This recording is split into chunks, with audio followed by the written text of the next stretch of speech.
Hey, it's James from Finney Electrical. On today's video, we're doing some EICR tests. Let's get into this.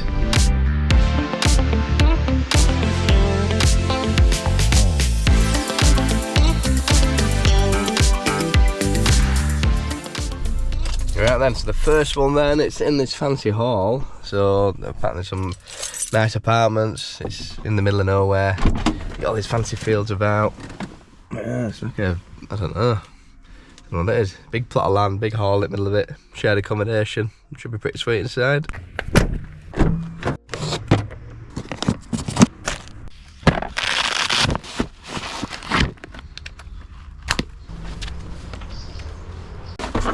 So first things first, we get the cover off and we'll do a ZE test on this board. Yeah, so first test we'll do is a radial circuit. So what we'll do is just knock off that circuit. We'll basically test from line to earth and then test at every point and record the highest reading. So I'll show you that next.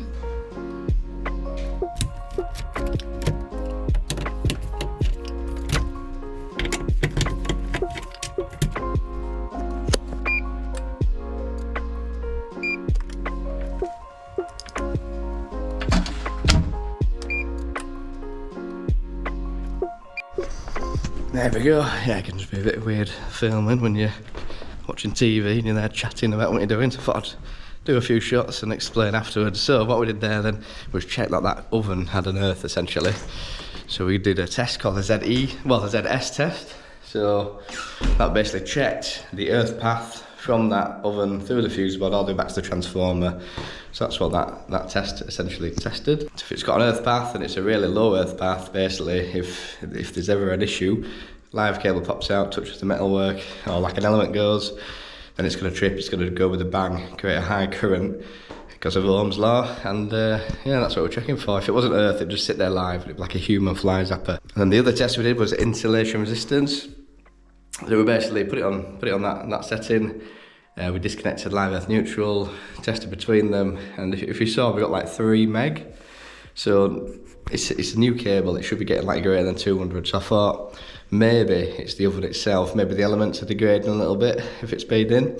So we basically turned off the isolator, which disconnects live and neutral. So we basically tested the cable from the fuse board up to the isolator, and we're getting greater than 200 essentially. So the cable's fine, and the oven, there's some issue with it. So we could pop that down or tell the vendor that the oven, there could be possible issues in the future because it's getting down into the low mega ohm reading. So anything over 1 meg will pass that test, to be fair. So 3 meg wasn't too bad. So obviously it's still going to pass the report, but it's just additional information that we can give whilst we're testing, rather than just going around yeah, it's more than, well, it's less than 1 ohm everywhere, so it passes, and doesn't really give them much information when those people test, you know what I mean? Yeah, we've had it before then, when the customer's got a person that had to do the EICR test. They basically just showed up, obviously charged, I think one of the charged like 120 or something, so super cheap. Turned up and then looked at an old like brown fuse board with the rewirable fuses and went, yeah, it needs a rewire. It's like, and just walked off. You know what I mean? I charged them that. So in and out less than 10 minutes. So, but obviously if there was circuits there that could have been salvable, you know what I mean? They could have, like there was like a shower circuit and the socket circuits were fine. So when I tested them, it was greater than 200 on both shower and sockets. The lights, fair enough, the lights didn't have an earth, so we had to do a lighting rewire and upstairs sockets or something like that. But yeah, if you had like 10 sockets downstairs, that could have saved them 650 quid. The shower circuit, they're like 250 or something, you know what I mean? So you just saved them 500 quid, and you're charging a £200 test, you've saved them 300 quid then, you know what I mean, by doing it properly. Can't believe some people will do that just to go, yeah, it's an oldie worldy fuse board, I'm walking off and I'm getting my money in 10 minutes. Great. Alright, back in there next. So I'm just getting the ladders for the lights. They're quite tall ceilings, but what we're going to do next is we're going to open up the socket circuit then. I'm going to do a ring test. So basically the sockets are wired from the fuse board all the way around and back. So there's 3 conductors, live, earth, neutral. So we should see, it's called an end-to-end test. So you'll have R1, which will go all the way around, R2, which is your earth, and then Rn, which is your neutral. So we're going to get those readings first. So your live and neutral should be the same reading because it's the same conductor size. Your earth should be slightly higher by 25%, something like that. And then we'll do a crossover test where we connect the incoming line to the outgoing earth and the outgoing line to the incoming earth.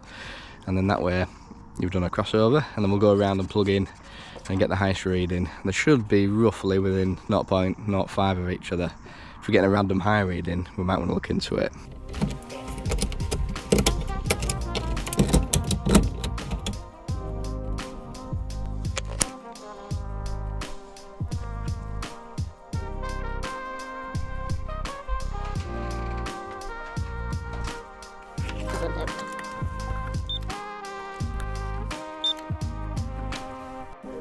Hello. There we go, so we didn't get 2 bad readings then. So obviously what we have to do is add the R1R2, which is we do that crossover, go around. So all them numbers there we got like, I don't know, like 0.85. So we'd add on the ZS, which I think were 0.18. So 8, 9, 1.03. So the maximum you can have, there's like a table for a B32 size breaker is 0.09. So obviously 1.03 is under the 1.09, so it passes. But it's essentially, if it went over that, it'd just be exceeding that maximum breaker. So the only issues then that I found, then the smokes are out of date. So 2012 was the recommended date to get them swapped over. So we'll have to get those, the last 10 years essentially, so we'll have to get those swapped over. And then the lighting, so there's something called RCD protection that kind of measures the current coming out and back. If it goes anywhere else, like a person or whatever, it'll trip. So it stops you getting electrocuted if you touch it, and it should trip within 0.5 of a second and save your life. So, but it hasn't got the RCD protection on the bathroom circuits, on the lighting. So what we're gonna have to do then is, when we come back and do the smokes, we'll have to move the lighting onto the RCD side. Also, yeah, I'm gonna have to just basically there's only one space left. So instead of saying, right, you need a full board change, we'll just move the lighting onto the side and we'll just make all the lights on one breaker essentially. So we'll put like a little fly lead into like a 5 Wago and just clip those in, and then that'll sort that out. So yeah, instead of charging $8.50 for a new board, RCBO board changeover, it's just, you don't need to. But some will do that. Some people will just try and rinse the customers, but that's not me. You gotta be honest, and to be fair, it's got RCD protection then, so there's no issue, is there? Right, so basically I got a result on the lighting. What we're going to do is anything metal, we're going to use the wander lead, just make sure everything is earth. So clip this onto the earth then, and then we'll go around and poke all the light fittings out of metal and the appliances, make sure we're getting a reading, and we know everything's earth then. So you can do 100% testing for your lighting.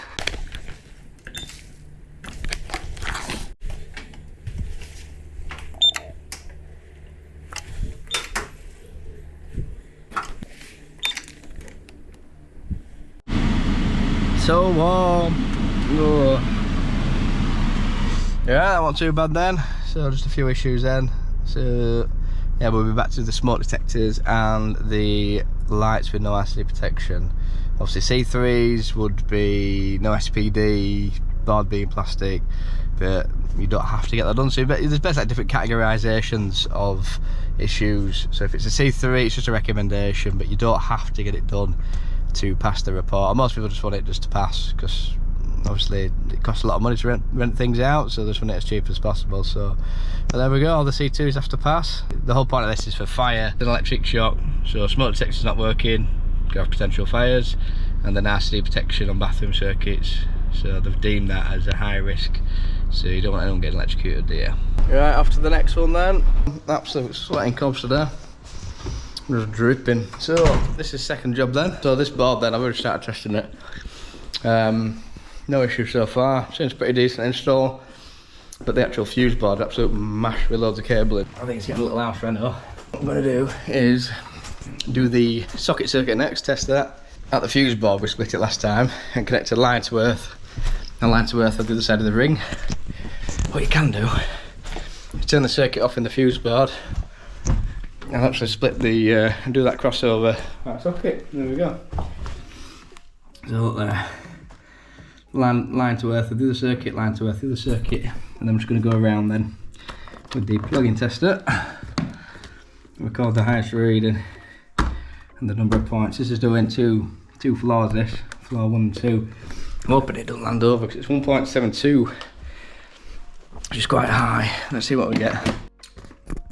I pressed end video instead of test. Yeah, 1.27. So that's nowhere, that's never going to land at 1.09 is it? It's over already, but without adding the ZEs, the resistance from the fuse bar back to the transformer. However, everything is RC protected, so I'm knackered. Basically, the MCB won't do the ADS, the automatic disconnection supply. The RCD will, even though it's a high reading, because it's RC protected, it's still going to trip within 0.4 of a second and save your life. So there we go. Right, let's get all these tested, make sure we haven't got like one of them super higher than the others. If it is, then we'll have to look into that. It could be a loose connection. So this is why you test both sides, so 1.23. So it was really high, didn't we? We test the other side. Literally a second after coming off that entry, 0.87, and then you add on the ZS, it'll land under. So that's why you test both sides, because if I don't test that left hand side, I would have gone, yeah, this socket's passed. But if you test that side, it's failed. So that's either like a bit of grime on there, so you can just try and maybe scrape off the grime a bit. And there we go. And then dropped it to 1.08, so maybe it's just the actual internal connections which are bad. So if it's worse now, it's just going to get worse and worse, so we could recommend swapping it over if it's quite a distance between. It's like 0.2 different, isn't it? And then we've got a bit of smoke detection then, so that'll plug in there, twisted in. So you basically just push a little nipple in, hit twist and pops down, that unplugs. So what we're doing is checking for the date. There we go, replace 2032, so we're good for another 7 years or whatever. What we'll have to do then is get a test at this top one. So we see the terminals there, so we've got live earth, neutral there, and then the interlink cable. Oh, so warm. It's not very funny, is it? Look at this. Alright, nice little wet patch. Right, let's get this back together then. We got that reading, it was nice and low. Oh, I need to get some lunch and a drink after this. So the top tips then we're testing then. So your first thing you do then, jump around, do a visual. So 100% visual, the stuff you can see, really. So there we go, so you're looking for cracked switches, cracked sockets, bobbing around. If you see how it goes down to the C2, because that crack, it's with people unplugging stuff, plugging stuff in, it could just crack up and then it becomes a C1, expose live parts, touch it, you get a shock, you're gonna die. So from there then you can you jump into your dead test really. So it's either turn everything off, insulation resistance. I like to do a global one, so you can turn everything off and then test earth to neutral, line to neutral, and obviously through the bus bar and into the MCBs you can test everything. So if you're getting greater than 200, then you know the whole installation you're going to get greater than 200 if you pull them out individually. But if you're getting out less than that, then yeah, you're going to have to do it individually to see what each one gets. Because what you don't want is to do a global one, you get like, I said 10 mega roam. Obviously greater than 200 mega roam is the perfect result.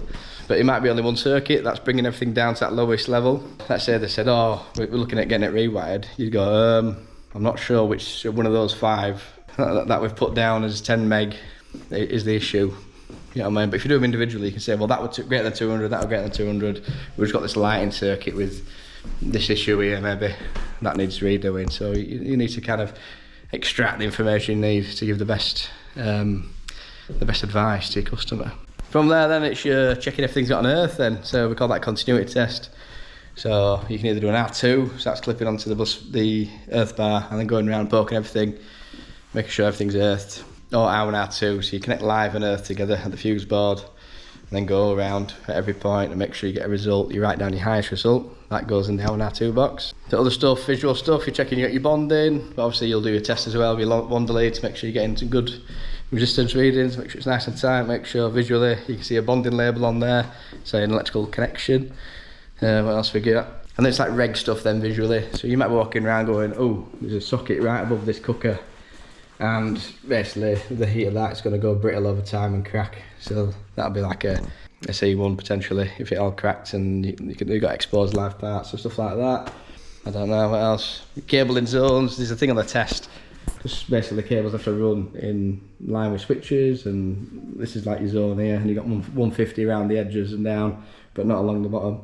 But we don't know if the cable goes from there and pays off up there, do we? So on the report you just put not verified. I'm not agreeing to that. I've checked cables in prescribed zones because I haven't got X-ray vision. And then it's just jumping onto your live test then, so you do your RCD test, so live earth neutral on the outgoing of the RCD, and then you press test on your tester, and basically Use test on 1 times now because they changed the regs. It needs to be under 300 milliseconds and it passes. So there we go. So they changed that recently. And then a ramp test. I like to do a ramp test. So that starts at 0 milliseconds leakage. It just slowly creeps that up, and it normally trips around 25 milliseconds, but milliamps. But you don't want that to go over 30 milliamps because obviously it's rated at 30 and it's supposed to trip under 30. If it trips over that, then the RCD's failed, isn't it? And then you've got a ZE test then, so that's testing the earth fault loop impedance path. So a line to earth between the fuse board all the way back to the transformer in the street. So again, my brain's not working today because it's very hot.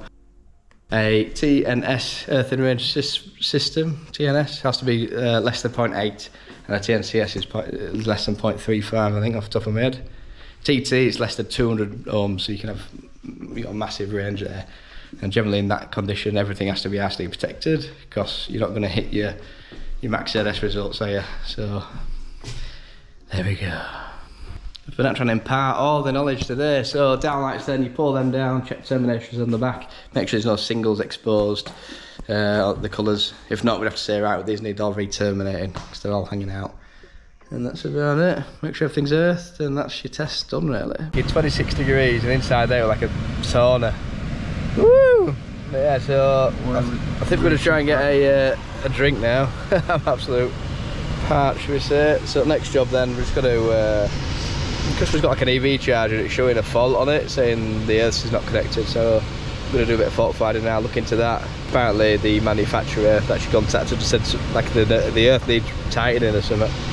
That's where we're off next then. So over to Wakefield. So have a look, it's been Castleford now, so we've gone from this massive mansion thing to these like little terraced houses, and then what's this house like? This house not too bad. Half an hour away. Right, let's get down there. A bit of a drink to perk me up. But right, if you're ever not drunken all day, then you have a drink and it just hits your stomach. It feels like a stabbing. It's like, I'm like, it was like that then. Oh, that hurt. Oh, I need to sit here for 5. So tonight then I'm picking up a canoe. So I've got, well, a kayak. So it's like a double kayak. So I've got to finish work a bit early, get that picked up. I can't wait, it'll be good fun. Going kayaking with the missus. So it'd be nice to take it like the lakes, and it will fit on the roof as well. Ratchet strap, get it on the roof, and then we'll be on the lakes. I don't know, Dermot water probably. So have to get it on there, it should be pretty cool. Alright then, look at this then. There we go, so that's the ZE to prove there's an earth then. Alright, let's take off his little side panel, give him a wiggle, and there's your issue. There you go. Found it. There we go, it's having a think. Give that a little tug test. Yeah, that's definitely in now. No fault. There we go, that were an easy one then. So that charge was smart enough, even though it's been in quite a while. It had the smart technology to realise if you haven't got an earth, I'm not going to charge. So, which is good. So it must constantly be measuring if it's got an earth or not. And then obviously it was just really loose in there essentially, so it's just been sat in its terminal, maybe pressed against the earth pad. So imagine like a C that comes in and clamps onto it. It's probably the other side of that, so just touching on the back of that clamp. Slightly earth, but just touching like that. And obviously vibrations just cause it just to come away a little bit, and then obviously it's saying it ain't got an earth. So we've got that properly up there now, and it's fully secure, and they're not gonna have an issue charging that car. Hey, my boat arrived, that'll do. Picked up this little base, it's like the length of the van, it's absolutely huge. So yeah, that should carry me and the missus around the lake, so that'll be nice and fun. So yeah, she was like, oh, I'm really sad to see it go, this woman. Okay, take some pictures. When you're there, she really wants to see her baby, as she calls it, out in the wild. So that's a bit of fun, isn't it? And then finally these lights have arrived, let's have a look. So, just got one line, little black warm white lights. I'm thinking, so we've got these little sensors we installed a bit ago. So I'm thinking on each of these pillars have a little downlight, something like that, which will just ping out and shine this area. So when you drive in, sensor will pick you up, and then those will kick in. So I think they look pretty nice then. So it's L-U-T-E-O, Lugto. So it's 1,000 lumens, quite a lot actually. So it should be nice and bright this. that little recess there, I think we should be able to just nip it in there then, to tack up this right side and then just into the back there. I think that'll look pretty sweet, something like that.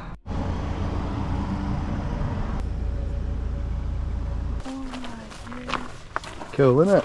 You like it? I love it. Yeah? Yeah. Like out of 10? Oh, 12. I love it so much. I've got this little treat thing, but yeah.